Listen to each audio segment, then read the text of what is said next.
तो आज हम एक ऐसी कहानी की परतें खोलने वाले हैं जो टेक्नोलॉजी और अनहोनी के बीच की धुंधली लकीर पर चलती है। ये एक मॉडर्न जमाने की भूत की कहानी है जिसकी शुरुआत एक बहुत ही मामूली कैब राइड से होती है, पर जल्द ही ये एक ऐसे सफर में बदल जाती है जहां जिंदा और मुर्दा के बीच का फासला ही मिट जाता है। इस कहानी की शुरुआत ही इन लाइनों से होती है और यकीन मानिए ये लाइनें बस शुरुआत हैं। ये हमें सीधे उस रहस्य में खींच लेती हैं जहां मुंबई की रातें सिर्फ जिंदा लोगों की नहीं होती। तो चलिए कहानी के पहले हिस्से में चलते हैं। ये एक ऐसी सिचुएशन है जो हम सब ने कभी ना कभी महसूस की है। देर रात का काम और बस घर पहुंचने की जल्दी। कहानी का सेंटर है निशा, 26 साल की है, कंटेंट मॉडरेटर की जॉब करती है, मतलब देर रात की शिफ्ट, और वो बुरी तरह थकी हुई है। जानते हैं ना वो वाली फीलिंग जब आंखों के नीचे गड्ढे पड़ जाते हैं और दिमाग में बस एक ही चीज चलती है, घर, बस घर। और यही थकान, यही अकेलापन उसे आने वाले खतरे के लिए बिल्कुल वल्नरेबल बना देता है। तो निशा अपनी कैब बुक करती है। ऐप पर नाम फ्लैश होता है महेश पाटिल।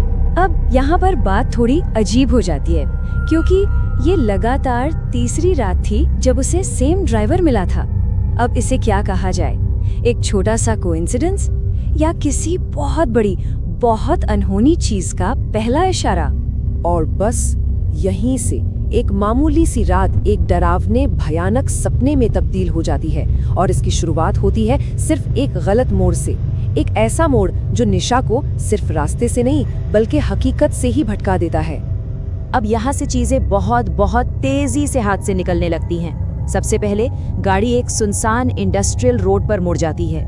फिर रेडियो में कुछ गड़बड़ होती है और उस पर 2 जुलाई 2012 का कोई पुराना न्यूज़ बुलेटिन बजने लगता है।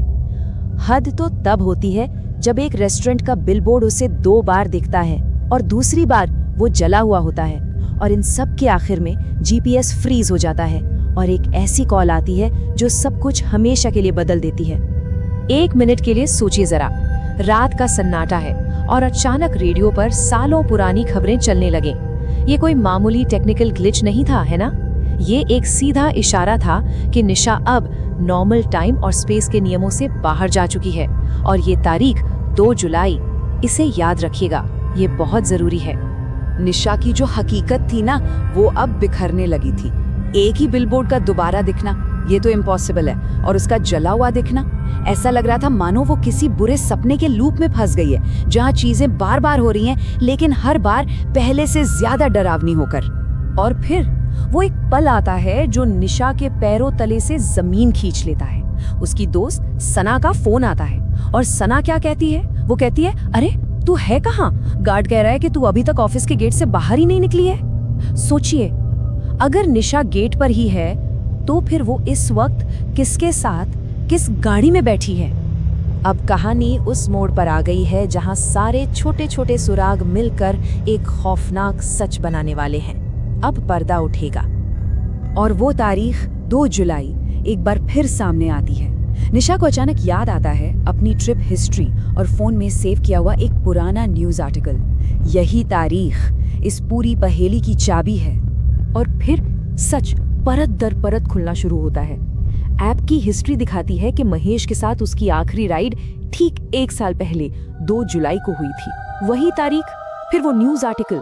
हेडलाइन थी, ऐप कैब ड्राइवर की हाईवे पर छोटे मंदिर के पास मौत। और उस आर्टिकल में जो फोटो थी वो महेश की थी। उसकी मौत एक हिट एंड रन में हुई थी, एक ऐसा केस जो आज तक सॉल्व नहीं हुआ।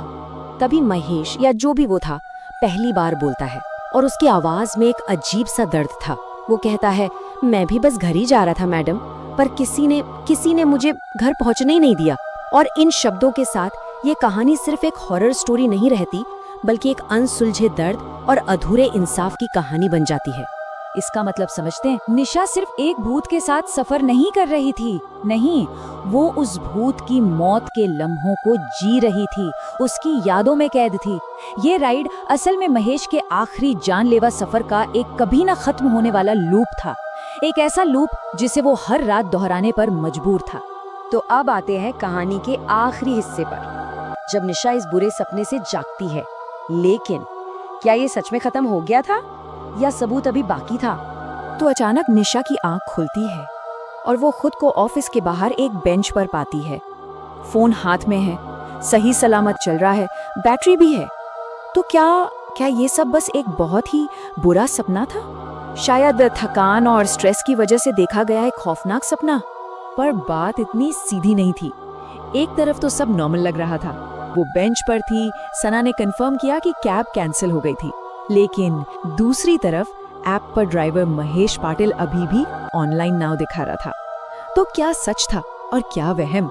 वो लकीर एक बार फिर मिटने लगी थी। और फिर निशा अपने फोन की गैलरी खोलती है और वहां एक नई तस्वीर थी। टाइम स्टैम्प सुबह के 3:33। ये सिर्फ एक टाइम नहीं है, ये उस खौफ का सबूत है। वो फोटो कार की पिछली सीट से ली गई थी। सामने ड्राइवर की सीट बिल्कुल खाली थी, लेकिन कार के रियर व्यू मिरर में महेश बैठा था और वो सीधे कैमरे की तरफ देख रहा था, चेहरे पर एक थकी हुई मुस्कान के साथ।